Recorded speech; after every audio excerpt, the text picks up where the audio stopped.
කට්ටියට ඔයාලා ඉතින් හොඳින් ඉන්නවා ඇති කියලා මම හිතනවා. ඕන ඉතින් මම ගොඩක් කාලයකට පස්සේ vlog එකක් අරන් එන්න හිතුවා. මේ අපි ගියපු පොඩි ගමනක්. ඉතින් අපි මේ යන අතරමඟ තමයි මේ පේන්නේ.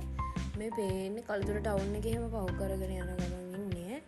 ඉතින් අපි මේ යන්නේ බේරුවල පැත්තට. ඔන්න බලන්නකෝ ඉතින් අපි යන ගමන කොහොමද කියලා.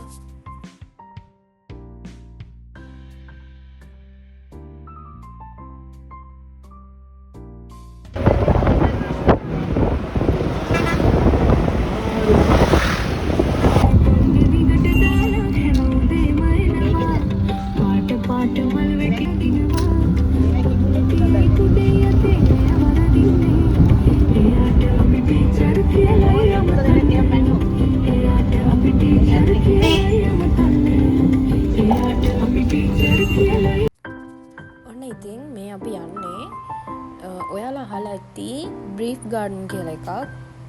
ජෙෆ්රි බාව් විසින් තමයි මේක හදලා තියෙන්නේ. ඉතින් අපි මේ ඒ ගාඩන් එක බලන්න යන්නේ අද මේ ගමන.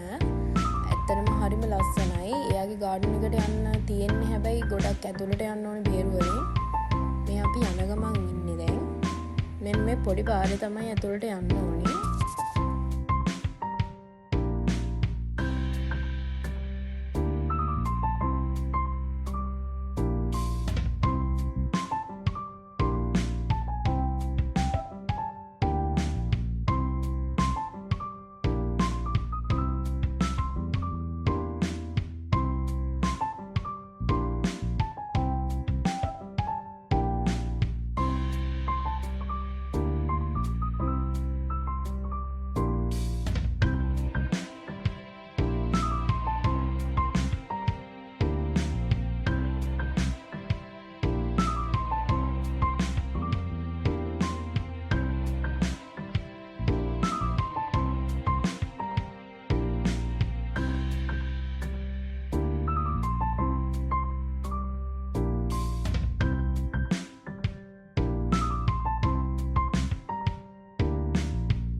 ඉතින් අපි දැන් තැනට ඇවිල්ලා තියෙන්නේ. මෙතන තමයි එන්ට්‍රස් එක.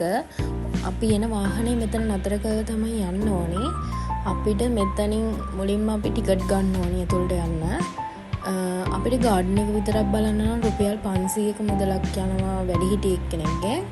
එතකොට අපි අර හොටෙල් එකක් තියෙනවනේ බ්‍රීෆ් බාවක්. ඉතින් ඒ හොටෙල් එක බලන්න නම් රුපියල් 2000ක් යනවා. මෙන්න මෙතනින් ටිකට් ගන්න ඕනේ. අපි ගියපු දවසේ නම් තව ගොඩක් කට්ටියත් ඇවිල්ලා හිටියා. අපි ඉතින් මේ ටිකට් ගන්න තමයි දැන් මෙතන ඉන්නේ.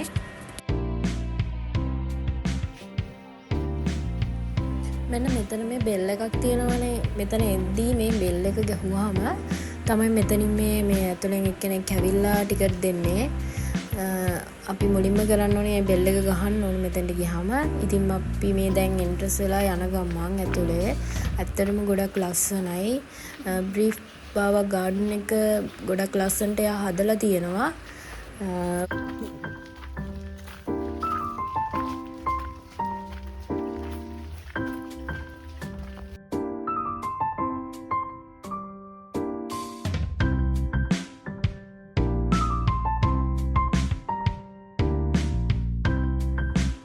මේ ඉන්නේ ඉතින් අපි කට්ටියත් එක තමයි අපි ගියේ මේ ගාඩන් එක බලන්න. ඇත්තටම මේ දා ගොඩක් ලස්සන දවසක්.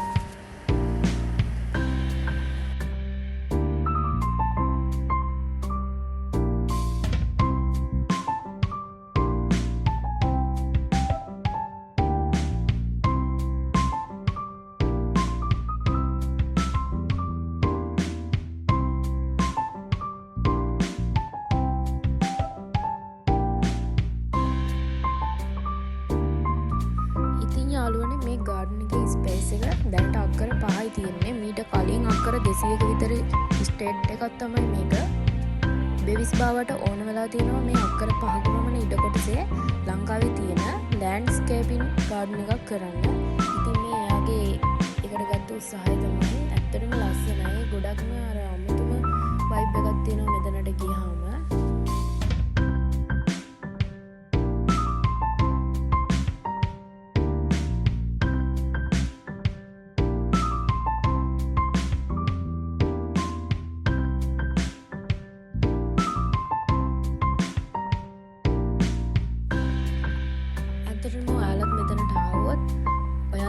හිතා ගන්න පුළුවන් කොච්චර ලස්සනට බේවිස් බව මේ ගාඩන් එක හදලා තියෙනවද කියලා.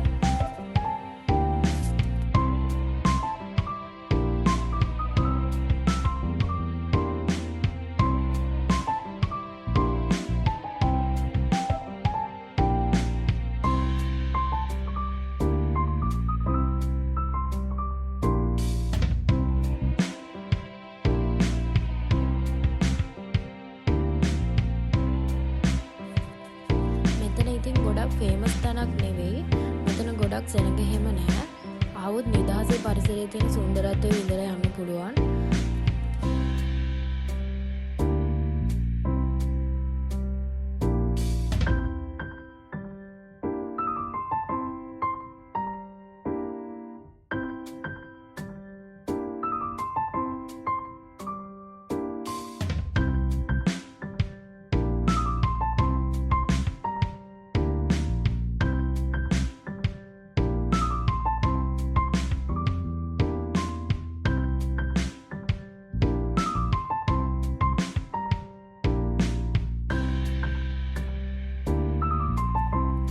ලස්සන උද්‍යාන පරිසරයට ආවම ස්වභාවධාමයේ අපූර්ව බව ඔයාලට ලස්සනට විඳ ගන්න පුළුවන් කියලා වැටහි. බලන්න ඇත්තටම අර තියෙන්නේ යාගේ ගෙදර. එතනත් ගොඩක් ලස්සනයි. ඔයාලා ගොඩක් දෙනෙක් අහලා ඇති මේ ජෙෆ්රි බාව ගැන. මෙයා ලංකාවේ හිටපු අග්‍රගණ්‍ය ගෘහ නිර්මාණ ශිල්පියෙක්. ඉතින් මෙයා ලංකාවේ ප්‍රසිද්ධ වුණා මේ ගෘහ නිර්මාණය හරහා. ගොඩක් විශේෂිත වූ හොටෙල් නිර්මාණයක් තමයි මෙතන දකින්න පුළුවන් වෙන්නේ.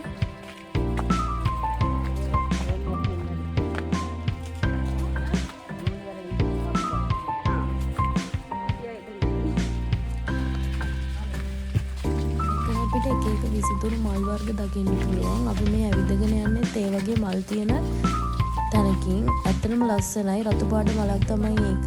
මේ අපි එතන ගොඩක් වෙලා හිටියා. ඔයාලටත් ආවොත් මේ වගේ ලස්සන මල් බලන්න පුළුවන්.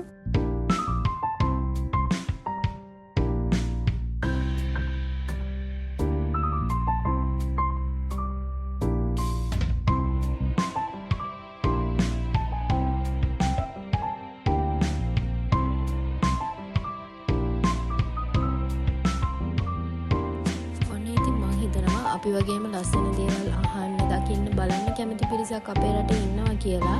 ඒ නිසා අනිවාර්යෙන්ම ඔයාලත් යන්න මේ තැන බලන්න. ඉතින් මම අදට මේ vlog එක මෙතනින් ඉවර කරනවා.